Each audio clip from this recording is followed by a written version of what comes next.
totally illegal. This has to be a single action requiring no special knowledge. And what happens right now, this support that is handling this contraption, which has to be reversed, because this is not the way it's going to be done, it has to be totally reconfigured. The support up here is supposed to be a through bolt. So if they want to continue using this has to be, minimally, this has to be a through bolt. It's currently just anchored into the wall. This is reverse cantilevered.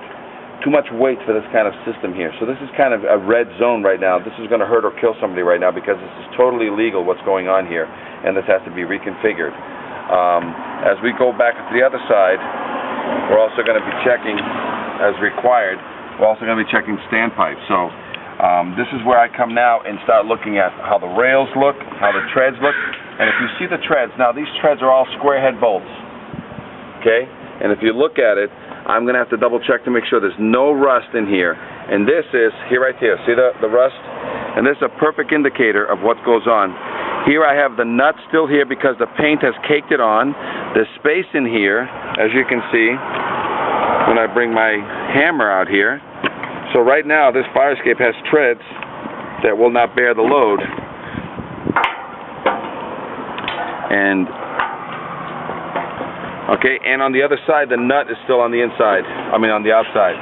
So this is an indicator that the head is still there, the rust has eaten it through, and the nut is on the other side.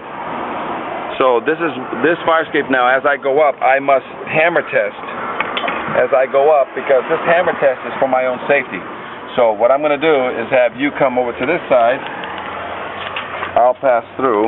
Things sound kind of shaky. I don't like how they have this thing. And now this is the true hammer test. So as I do the hammer test, I'm first evaluating which ones I like, which ones I don't like, because I don't have to hammer them all. But now, because this is an indicator, I just want to sort of,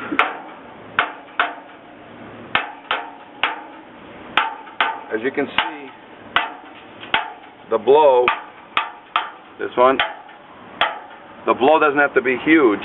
It's just can I or can I not. My job is to identify whether there's rust inside.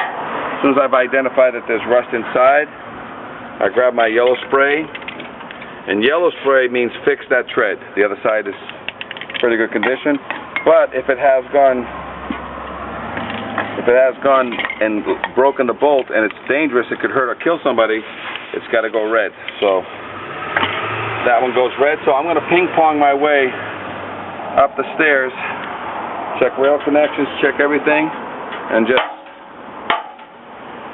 listen for a ping or pong or look for rust. I got more rust here, so I grab my spray, mark it. If it fails, I mark it red, but if it just needs rebolting and it looks like it's got some surface rust in there, I just keep going up.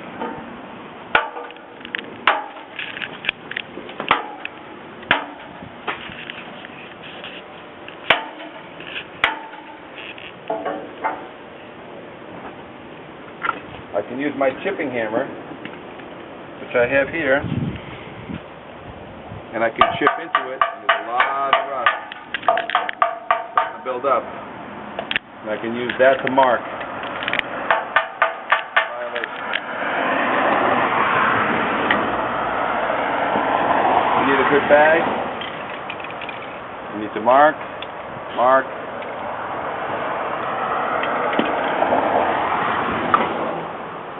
The rail is incorrect. The child could fall and fall through. Anybody could fall and fall through.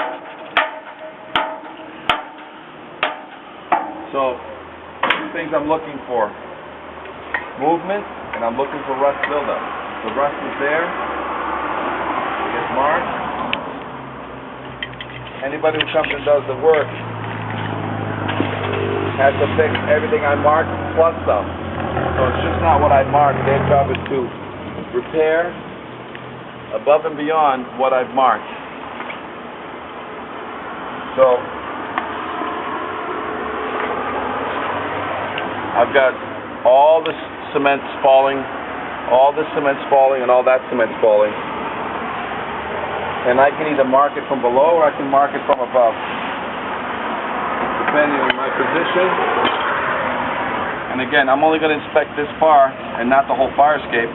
I'm going to continue with the fire escape but it doesn't have to be recorded. That needs to go white. That needs to go white. The other one needs to go white, but I can only do it from above. And again, a lot of coordination just to make sure you don't drop the pan going up.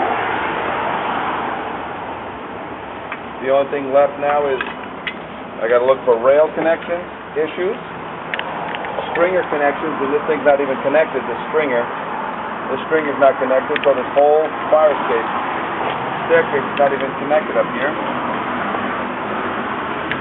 Now you're looking for grading, looking for expansion. You always check in to make sure you can walk on these things safely. You're looking for broken bolts. You're looking for rust and expansion. And for some reason,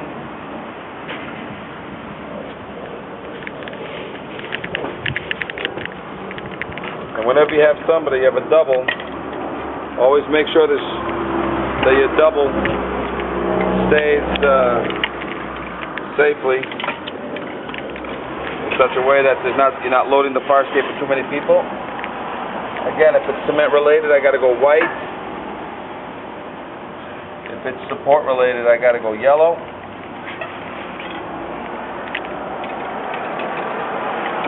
So you're constantly playing with colors, but again, your objective is to let them know that whoever's going to be repairing the fire escape, what they need.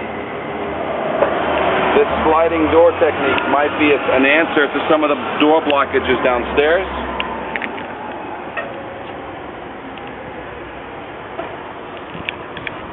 Got a lot of rust. Gratings are not J-bolted down. Okay, come up.